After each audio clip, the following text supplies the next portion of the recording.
ये बनाया था हमारे पूर्वजों ने, हिंदुओं ने। हिंदू स्थापत्य कला का हमारे सामने उत्कृष्ट उदाहरण है। परंतु समस्या ये है कि हमने प्रचार किसका किया? सफेद रंग के कब्रिस्तान का। देवालयों का कभी हमने प्रचार किया ही नहीं। वीडियो को अंत तक अवश्य देखिएगा। ये इतिहास है हमारा जो आज तक छुपा कर रखा गया था। हाँ जी, शिवलिंग। हाँ जी, ये स्थान का नाम धर्मराजेश्वर रखा है। धर्मराजेश्वर युधिष्ठिर जी के हाथ द्वारा आज स्थापित। की स्थापित और ये कुआं, कुआं भीम जी ने इसे दबा के बनाया था। अरे वाह, अति उत्तम। एड़ी से पाँव से हाँ जी। और सारा एक ही चट्टान में कहीं जोड़ जाएंगे सब। ये पांडवों ने बनाया था। पांडवों ने बनाया। अरे अति उत्तम, बहुत ही उत्तम। तो उधर जाएंगे आप बाहर से, हाँ जी, हाँ जी, खरगोश वगैरह है ना ऊपर। हाँ जी, हाँ वहाँ से गेट है। हाँ। उधर भीम बाजार बना हुआ, भीम की प्रतिमा लिटी हुई है। अच्छा, पूरा भीम बाजार बना हुआ है वहाँ। हाँ। बहुत गहरा कुआं है। ये इनका ऊपर का बाद में बनाया गया। हाँ। जैसे एक तो इतना ऊपर ये, और फिर ये उतना ऊपर नीचे जाकर। कितने वर्ष पूर्व? ये 5,500 से भी ज्यादा पुराना मंदिर है। अच्छा, और यहाँ एक दिन में बना, वो 6 माह में बना, और 6 माह में एक भी बार की एक ही रात में बना। सूर्य उदय नहीं हुआ 6 माह तक। हाँ। तो ये हमारी सवारी रहने वाली है मंदसौर से धर्मराजेश्वर मंदिर तक। यहाँ आया था मैं पशुपतिनाथ मंदिर। यहाँ कोई मुझे सवारी नहीं मिल रही थी मंदसौर से धर्मराजेश्वर तक, जो मैं सीधे रूप से पहुँच सकूँ, क्योंकि मुझे उज्जैन निकलना है। बस की समय सारिणी ऐसी होती है कि आप जाएंगे तो आपको आने में ही 8-9 बज जाएंगे। यहाँ कार्यरत है टीकम जी पशुपतिनाथ मंदिर में। ये मेरे वीडियोस देखा करते हैं। इन्होंने कहा आप एक कार्य कीजिए, आप मेरी बाइक लेके जाइए, आपको 2 घंटे जाने में लगेंगे, 2 घंटे आने में, 2 घंटे वहाँ रुकेंगे, 6 घंटे में आप आ जाएंगे, और 6 बजे तक मैं यहाँ पर हूँ, तो कोई समस्या मुझे नहीं है। तो भगवान पशुपतिनाथ ने ऐसी कृपा की कि हमें सवारी प्राप्त हुई। धन्यवाद आपका बहुत बहुत। शाम को आपसे पुनः भेंट करते हैं।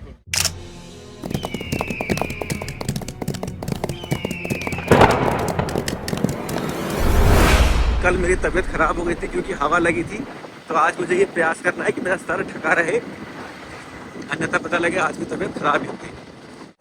पीछे से एक रास्ता जो है सीधे जाएगा जहाँ से बस जाती है, वो बस का रास्ता है, परंतु बीच में से एक रास्ता कटता है जहाँ से हम मुड़े हैं। जो लोकल से उन्होंने बताया ये पास पड़ेगा आपको, यहाँ से 20 किलोमीटर पड़ेगा, और यदि आप आगे से जाएंगे तो आपको लगभग 30-35 किलोमीटर एक्स्ट्रा पड़ेगा। और आप यदि बस से आते हैं तो बस यहाँ नहीं आती है, बस आगे से आती है। तो मेरे पास मोटरसाइकिल है, तो मेरे को थोड़ा छोटा पड़ने की आशा है। यहाँ से 20 किलोमीटर है अभी मंदिर। चलते हैं फिर। उसके बाद में ये मंदिर पूरा होने के बाद में नदी चंबल को पलटाने के लिए गए थे ये। अच्छा, तो ये यहाँ से मतलब उतर के न गए तो पसीने में इनकी लंगोटी झड़ती गई, पांडवों की। पांडवों की। अच्छा तो ये लंगोटा खाल बना। अच्छा, लंगोटा खाल बना। हाँ। अरे और वाह। उसके बाद में फिर वहाँ जाके ना नदी के ऊपर मतलब वहाँ मट्टी डाले और भेजावे, मट्टी डाले न भेजावे। अच्छा, क्योंकि ज्योतिषलिंग 12 ही है, 13 होते नहीं है। होते नहीं। पीछे एक आदिवासियों का गांव था, और पुरावन के पास, और आप विश्वास कीजिए सबने तिलक धारण किया हुआ था, सबने। महाकालेश्वर का मंदिर था वहाँ पर, माता रानी का मंदिर था, एक पताका लगी हुई थी हिंदवी साम्राज्य की, सबने तिलक धारण किया हुआ था। तो जो लोग बोलते हैं ना कि आदिवासी पूजा नहीं करते भगवानों की, वो इस गांव में आइए, ऐसे गांव में आइए आप। और हम फिलहाल खो गए हैं। गूगल भी बता नहीं पा रहा है कहाँ जाना है, यहाँ पर जाना है या पीछे जाना है। गूगल खो रखा है इस समय, कोई रास्ता नहीं बता पा रहा है। धर्मराजेश्वर मंदिर, धर्मराजेश्वर मंदिर, यहाँ पे ये रोड जा रहा है सीधा। इधर नहीं जाना, उधर जाना, उधर जाना है, उधर वो आदमी आ रहे हैं ना। हाँ हाँ, उधर की तरफ। ठीक है, अभी इन्होंने ट्रक वालों ने बताया है कि हमें वहाँ जाना है। हम वहाँ जाने लगे थे, हरिपुरा में हम खो गए थे, अब हम पीछे जाएंगे वापस। अब यहाँ समस्या ये है कि कुछ लोगों को आपकी भाषा समझ में नहीं आएगी। ये पिछड़ा क्षेत्र है, और यहाँ कुछ लोगों को आपकी भाषा समझ में नहीं आएगी, परंतु अधिकतर लोगों को आपकी भाषा समझ में आएगी। तो कुछ लोग आपको राजेश्वर मंदिर बोलेंगे, कुछ धर्म राजेश्वर बोलेंगे। तो वो आपको देखना होगा। 4 व्हीलर से यदि आप आते हैं तो आपको ये ध्यान देना होगा कि गूगल के भरोसे कभी मत आइए। यहाँ के जो स्थानीय निवासी हैं उनसे भी पूछते रहिए कि क्या हम सही मार्ग पे जा रहे हैं या नहीं, अन्यथा आप फंस जाएंगे कहीं ना कहीं छोटे से गांव में। हमारे पास तो 2 व्हीलर है, तो हम फिर भी यहाँ पर निकल के आ गए। यहाँ बहुत सारी पवन चक्कियाँ लगी हैं बड़ी बड़ी, मैं आपको दिखाने का प्रयास करता हूँ। यहाँ पर ये पवन चक्कियाँ लगी हैं। दोस्तों, आपसे एक अनुरोध है कि चैनल के मेंबर अवश्य बनिए, ज्वाइन कीजिए चैनल को। इससे मेरा मनोबल बढ़ेगा और मेरी वित्तीय सहायता भी होगी और यात्रा अग्रसर रहेगी। अन्यथा फिर कभी ना कभी कोई ना कोई ऐसा पल आएगा जिसमें मुझे यात्रा रोकनी पड़ेगी। आपका सहयोग आवश्यक है। यदि आपको मेरा कार्य पसंद आ रहा है, हमारे धर्म के प्रति जो कार्य मैं कर रहा हूँ, तो आपसे अनुरोध है, सहायता अवश्य कीजिए, चैनल के मेंबर बनिए, या आप मेरी वित्तीय सहायता भी कर सकते हैं।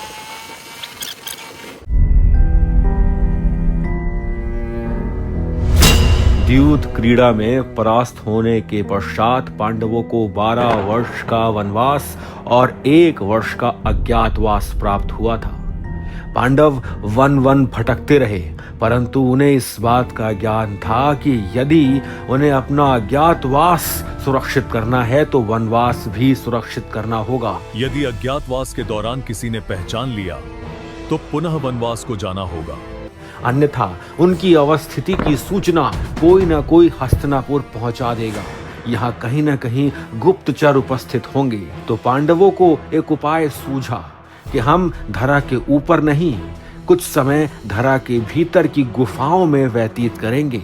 परंतु जिस स्थान पर वो रहेंगे वहां महादेव का देवालय होना भी आवश्यक था। अब देवालय यदि वो धरा के ऊपर बनाएंगे तो कोई न कोई दूर से देखकर पहचान लेगा कि यहाँ कोई रह रहा है। तो क्या उन्होंने इस देवालय को ऊपर से नीचे बनाया? दूर से देखने पर ऐसा प्रतीत होता ही नहीं कि यहाँ कोई रहता होगा।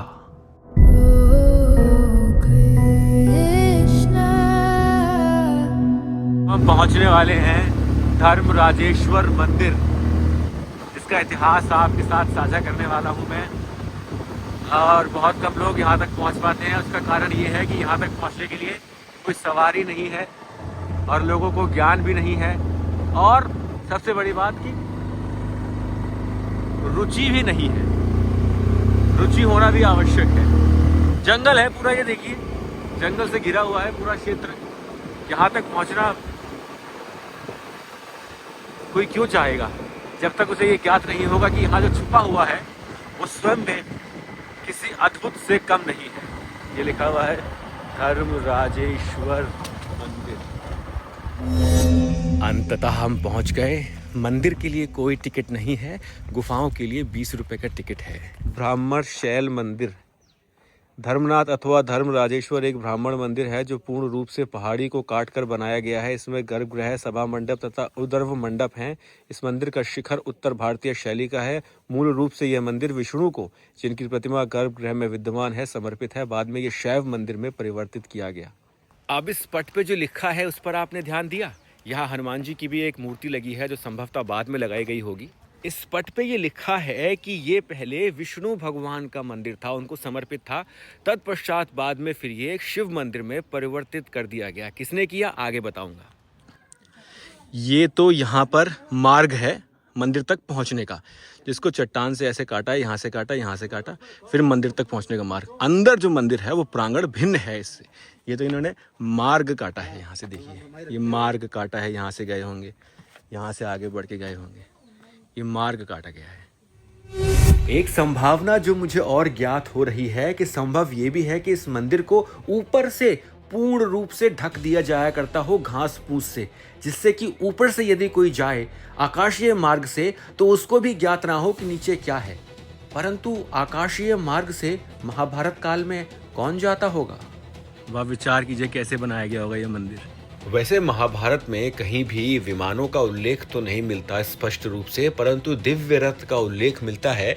और एक बार अर्जुन जी गए थे जब स्वर्ग, तो वो इंद्र का रथ लेके गए थे, उसका भी उल्लेख मिलता है। तो संभव है कि दुर्योधन के पास भी कोई दिव्य रथ रहा हो और उससे बचने के लिए इस मंदिर का निर्माण कराया गया हो, जिससे कि इसे ऊपर से ढका जा सके। अन्यथा इतने भव्य मंदिर का प्रवेश द्वार इतना साधारण सा क्यों होगा?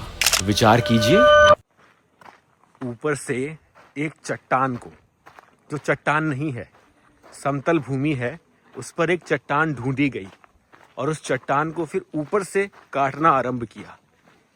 नीचे से ऊपर बनाना ही अपने आप में एक बहुत टेढ़ी खीर होती है।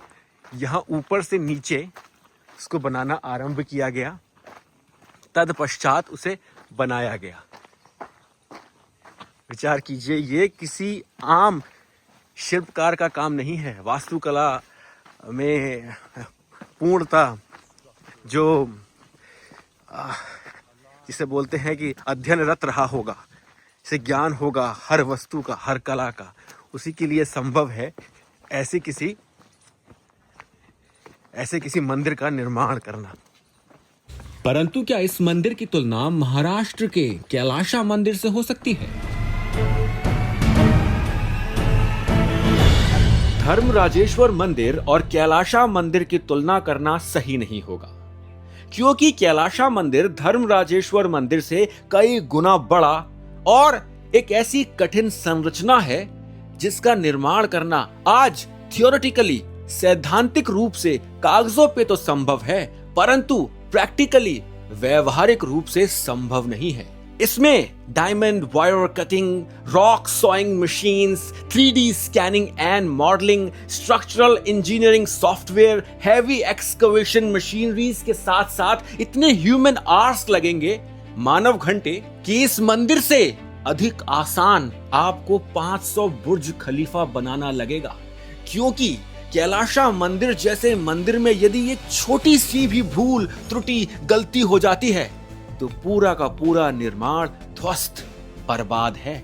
आपको एक और चट्टान ढूंढनी पड़ेगी और पुनः सब कुछ आरंभ करना पड़ेगा। तो बुर्ज खलीफा के सामने नतमस्तक होने वालों, ये बनाया था हमारे पूर्वजों ने। कैलाशा मंदिर बेसाल्ट रॉक अर्थात ज्वालामुखी से निकलने वाली चट्टानों से बना है, जिसको काटना लगभग असंभव है। वहीं दूसरी ओर देखा जाए तो ये मंदिर अर्थात धर्मराजेश्वर मंदिर बलवा पत्थर से बना है, सैंडस्टोन से, जो तुलनात्मक रूप से आसानी से काटी जा सकती है और त्रुटि होने की संभावना भी कम है। It's more flexible in sculpting. परंतु ये ध्यान रखने वाली बात है कि ये दोनों ही मंदिर एक मोनोलिथिक स्ट्रक्चर हैं। एक ही चट्टान को ऊपर से नीचे की ओर काटकर बनाए गए निर्माण। कैलाशा मंदिर धर्मराजेश्वर मंदिर से लगभग 30 गुना बड़ा है और कैलाशा से लगभग 2 लाख टन चट्टानीय मलबा हटाया गया होगा उस काल में। यही दृष्टि डाली जाए धर्मराजेश्वर मंदिर पर तो ये उससे छोटा है। यहां से लगभग उस काल में 6000 टन चट्टानीय मलबा हटाया गया था और ये पूर्ण चट्टान का मलबा नहीं हटाया गया था, गर्भगृह का मलबा हटाया गया था। पूर्ण चट्टान का जो व्यास है वो लगभग बैठता है 50 मीटर, तो ये लंबाई में है, और 20 मीटर के आसपास ये चौड़ाई में है, और ऊंचाई की बात की जाए तो 9 मीटर बैठती है। परंतु ये पूर्ण चट्टान का व्यास है। जहां से मलबा निकाला गया था वो व्यास बैठता है 28 मीटर के आसपास लंबाई, 14 मीटर के आसपास चौड़ाई और 7 मीटर के आसपास ऊंचा। ये बीच का वो क्षेत्र है जहां से मलबा हटाया गया होगा। और कितना मलबा था? 6000 टन। ट्रॉलियों में लेके जाया जाए आज के समय में तो ये 1200 ट्रॉली बैठता है। मानव घंटों की बात की जाए तो यदि आज 5 व्यक्ति अपने जीवन के 40 वर्षों तक प्रतिदिन कार्य करें तो इतना मलबा हटाने में ही आपको 2 जीवन काल लगेंगे। और सबसे बड़ा प्रश्न ये है कि कैलाशा मंदिर का वो 2 लाख टन चट्टानीय मलबा और धर्मराजेश्वर मंदिर का वो 6000 टन चट्टानीय मलबा, इन दोनों ही मंदिर के आसपास कहीं दिखाई नहीं देता। वो मलबा गया कहां? या तो ये मंदिर पांडव कालीन है कि वो मलबा अब धरा में समतल हो चुका है, समा चुका है, या फिर जैसे यहाँ के लोग मानते हैं कि इस मंदिर का निर्माण परग्रहियों ने किया था और वो अपने अंतरिक्ष यान में उस मलबे को यहां से दूर ले गए। और कुछ लोग तो ये मानते हैं कि धर्मराजेश्वर मंदिर अर्थात ये मंदिर कैलाशा मंदिर से भी प्राचीन है और इसके पीछे उनका एक तर्क है। धर्मराजेश्वर मंदिर शिला पर मानव की महानता को दर्शाता है, और कैलाशा मंदिर असंभव प्रतीत होने वाली सीमाओं पर मानव की विजय का प्रतीक है, अर्थात प्रैक्टिस फर्स्ट, परफेक्शन लेटर। तो अब आप विचार कीजिए कि यदि निपुणता के लिए कार्य किया गया होगा तो पहले धर्मराजेश्वर मंदिर बना होगा या फिर कैलाशा मंदिर? कमेंट अवश्य कीजिएगा। ये देखिए, ऊपर से चट्टान को काटा गया है। चट्टान रही होगी यहाँ पर, ये पहाड़ का एक भाग रहा होगा, उसे काटा गया है और फिर ये बनाया गया निर्माण। और ये द्वार है यहाँ का जिससे हम एंट्री कर रहे हैं अभी। ये देखिए, 6000 टन मलबा इस छोटे से द्वार से कैसे निकाला गया होगा? इस द्वार में तो किसी प्रकार की बैलगाड़ी भी नहीं आएगी, हाथी भी नहीं निकल पाएगा इस द्वार से, इस दरवाजे से, इस गेट से। 6000 टन मलबा यहां से सिवाय मानव के और कोई निकाल सकता ही नहीं। इस गेट से हम एंट्री करेंगे। विचार कीजिए, इतने छोटे से गेट से 6000 टन मलबा बाहर कैसे निकला होगा? ये पहाड़ रहा होगा, कोई मजबूत पहाड़ से काटा गया, यहाँ पर काट के फिर इसका निर्माण किया गया। ये देखिए, प्रवेश द्वार पे कोई ढोल बजा रहा है और देखिए कितना साधारण सा मार्ग है, कितना साधारण। ऐसा प्रतीत होता है कि इस मंदिर को दिखाने के लिए नहीं, छुपाने के लिए बनाया गया था। कितना साधारण सा मार्ग है। ये संभवतः यहाँ लिखा है श्री धर्मराजेश्वर महादेव। महादेव समझ में आ रहा है। और ये द्वारपाल हैं, यहाँ पर ये एक सैनिक हैं जो आपको दिखाई दे रहे हैं। ऊपर उसी लिपि में लिखा है जिसको हम ब्रह्म लिपि भी बोलते हैं। ये देखिए भव्य दीवारें, और इसमें भव्यता सिर्फ जो मंदिर है ना, मंदिर में है। बाकी दीवारों को तो ऐसे ही निर्माण किया गया है जैसे एक साधारण सा होता है प्रांगण। प्रांगण से अधिक कुछ नहीं। यहाँ पर एक मंदिर है, यहाँ पर ये छोटे छोटे मंदिर हैं, चट्टानों को काट कर बनाए गए हैं। और ये मूर्ति गणेश जी की है, तो यहाँ पर ये गणेश जी की प्रतिमा है, मूर्ति है। और सामने जाएंगे देखेंगे तो ये चट्टान है, वही चट्टान। शेर हो गया इसमें हवा और पानी से। मैं तो ये देखकर अचंभित हूँ कि आज से 5000 वर्ष ये स्थान कैसा दिखता है। यहाँ पर एक और मंदिर है, और ये संभवतः हनुमान जी का मंदिर है और काल भैरव जो द्वारपाल होते हैं महादेव के। या फिर यदि ये विष्णु जी का मंदिर रहा होगा तो ये जय विजय होंगे जो द्वारपाल हैं बद्रीनाथ। परंतु मुझे ये काल भैरव और हनुमान जी अधिक प्रतीत हो रहे हैं। ये देखिए सामने, अत्यंत मन को मोहित करने वाला दृश्य है ये, मन को मोहित करने वाला। आप यदि यहाँ आएंगे और इस दृश्य को अपनी आंखों से देखेंगे और विचार करेंगे कितना प्राचीन स्थान है ये, तो आपके भी नैन भर आएंगे। गिलहरी चढ़ रही है ऊपर सीधा।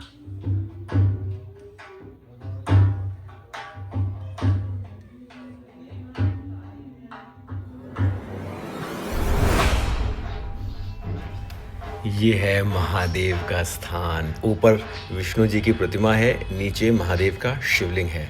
दर्शन कर लीजिए। हर हर महादेव। और ये है मंदिर का गर्भगृह, अंदर का भाग। अति उत्तम। यहाँ आकर ही आपको उस प्राचीनता का अनुभव होगा, आभास होगा। ये मंदिर अपने अंदर हजारों वर्ष पूर्व की सभ्यता को छुपाए हुए है। एको ही रुद्रो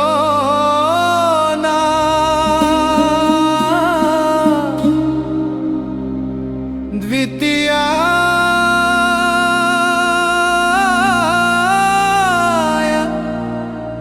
तस्थे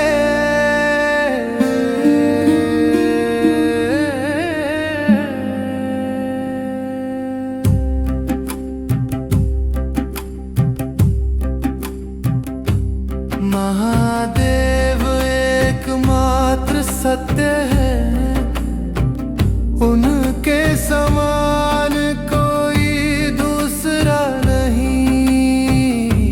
महादेव एकमात्र सत्य है, उनके समान कोई दूसरा नहीं।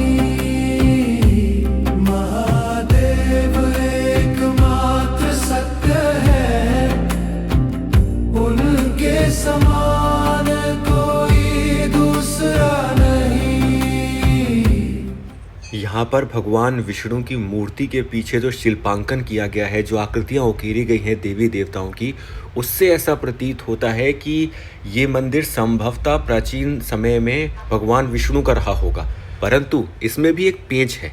सर्वप्रथम जब पांडवों ने इसे बनाया होगा तब ये महादेव का होगा, तत्पश्चात ये परिवर्तित हुआ होगा और भगवान विष्णु का मंदिर हो गया होगा और पुनः फिर ये महादेव का मंदिर हुआ।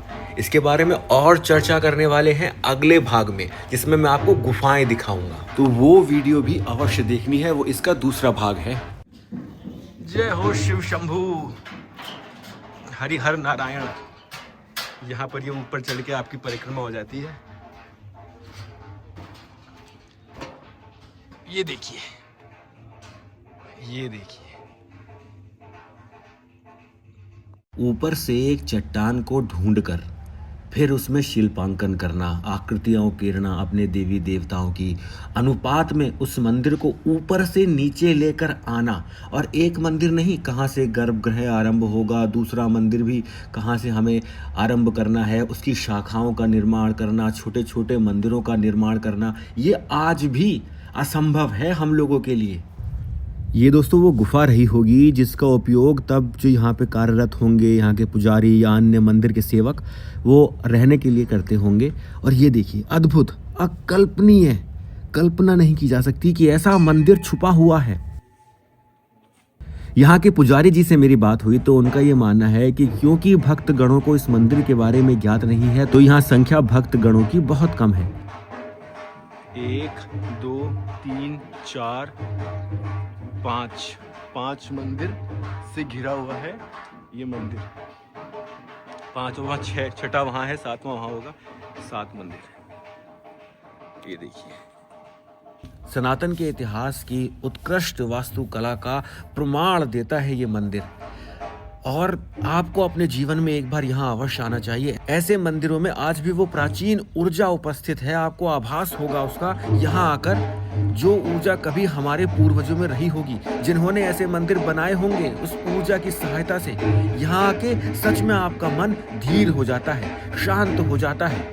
एक बार यहाँ अपने जीवन में आपको अवश्य आना है। और यदि आप नहीं भी आ पा रहे हैं तो मैं आशा करता हूँ कि इस वीडियो के माध्यम से मैं आपको दर्शन करा चुका हूँ, और ये वीडियो आपको अपने मित्रों के साथ, जितने भी हिंदू आपके दोस्त हैं, उन सब के साथ साझा भी करनी है, तभी आपको यहाँ आने जैसा ही लाभ मिलेगा। और हर हर महादेव अवश्य लिखिएगा कमेंट सेक्शन में अभी जाकर। आपका ये छोटा सा कमेंट मेरा मनोबल बढ़ाएगा और मैं आपको ऐसे और प्राचीन मंदिरों के दर्शन करा पाऊंगा। परिक्रमा हो गई आपकी। एक मंदिर वहां है,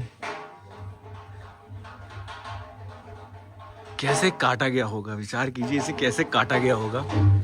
ऊपर से नीचे, ऊपर से नीचे काटा गया है, ऊपर से नीचे। इसके नीचे प्रतिमाएं लगी हैं अति प्राचीन।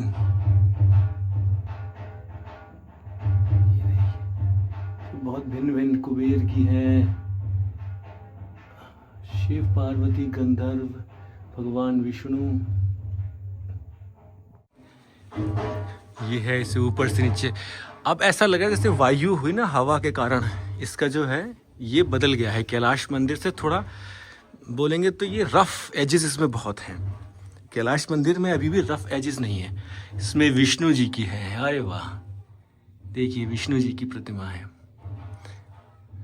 साफ दिख रहा है विष्णु जी शैया पर क्षीर सागर में, अति उत्तम। ये देखिए, ऊपर से नीचे काट के बनाया गया है। सोचिए ये कैसे बनी होगी, कैसे पता लगा होगा, कितने अनुमान कैसा लगाया होगा इसका, कितने अनुपात में क्या चीज बनेगी। ये भी विष्णु जी की है, क्षीर सागर में लेटे हुए हैं शैया पर, अति उत्तम। ये देखिए ऊपर से नीचे थे, सबसे अच्छी बात ये ऊपर से नीचे तक। इसमें कौन है भगवान, इसमें 5 देवता दिख रहे हैं, 5 देवता दिखाई दे रहे हैं। खंडित हो चुके हैं, तो कह पाना संभव नहीं है कौन से देवता हैं। एक तो बीच में भगवान शिव हैं, फिर चारों ओर मुझे शिव के गण दिखाई दे रहे हैं।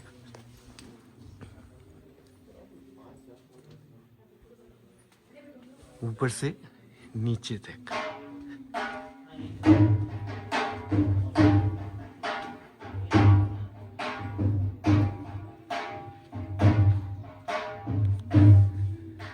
पहाड़, ये वो पहाड़ है जिसे काट के बना है ये।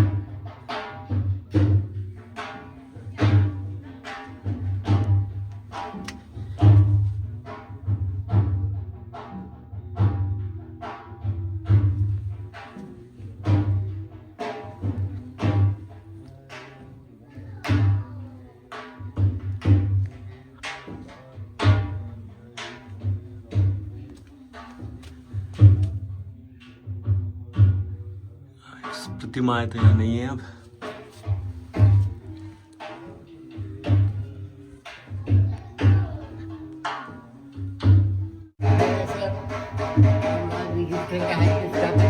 हाँ जी, शिवलिंग, हाँ जी, ये स्थान का नाम धर्मराजेश्वर रखा है। धर्मराजेश्वर युधिष्ठिर जी के हाथ द्वारा आज स्थापित। की स्थापित और ये कुआं, कुआं भीम जी ने ऐसे दबा के बनाया, अरे वाह, अति उत्तम। एड़ी से 5 से। हाँ जी। और सारा एक ही चट्टान में कहीं जोड़ जाएंगे नहीं, सब एक ये पांडवों ने बनाया था। पांडवों ने बनाया। अरे वाह, अति उत्तम, बहुत ही उत्तम। तो उधर जाएंगे आप बाहर से, हाँ जी, हाँ जी, खरगोश वगैरह है ना ऊपर, हाँ जी, हाँ वहाँ से गेट है, हाँ। उधर भीम बाजार बना हुआ, भीम की प्रतिमा लिटी हुई है। अच्छा, पूरा भीम बाजार बना हुआ है हाँ, वहाँ? पूरा भीम अच्छा। बाजार 7.5 गुफाएं हैं। हाँ, जैसे बहुत गुफा कहते हाँ, जैसे। जैसे बहुत गुफा गवर्नमेंट ने लिखा है, तो हाँ। बाकी वो भीम का ही काम है। भीम की प्रतिमा लिटी हुई है, उसको नापना आप लेते हुए हो, हाँ जी, तो साथ निकलेगी, उधर से नापोगे तो बढ़ जाएगी, बढ़ जाएगी। अच्छा, हाँ, देखूंगा मैं जाके। आज भी इतना चमत्कार है। अरे वाह, ये कितना गहरा होगा कुआं? 32 हाथ गिराया था। बहुत गहरा कुआं है। ये इतना ऊपर का बाद में बनाया गया, हाँ। जैसे एक तो इतना ऊपर ये, और फिर ये उतना ऊपर नीचे जाकर।